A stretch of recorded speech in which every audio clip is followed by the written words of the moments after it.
Bismillahirrahmanirrahim. Assalamu alaikum my all viewers. Welcome to my Islamic education channel.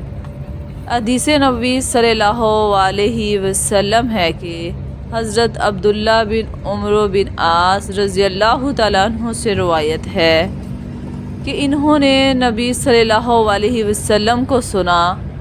آپ صلی اللہ علیہ وسلم فرما رہے تھے، جب تم مؤذن کو سنو تو اسی طرح کہو جیسے وہ کہتا ہے، اور مجھ پر درود بھیجو،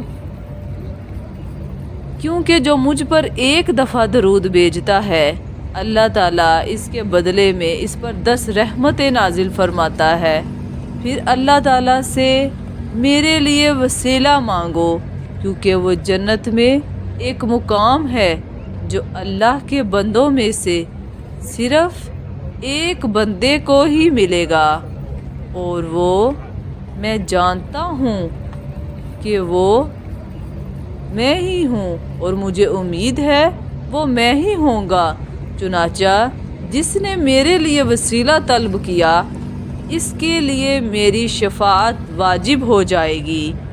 یعنی کہ نبی کریم صلی اللہ علیہ وسلم نے فرمایا، جو بندہ مجھ پر درود بھیجے گا اور کثرت سے بھیجے گا اس کے اوپر رحمت نازل ہوگی، اور اس کی شفاعت آخرت کے دن میں ضرور کروں گا۔ تو حدیث نبوی صلی اللہ علیہ وسلم کو خود بھی سنیں، اپنے دوستوں کے ساتھ شیئر کریں۔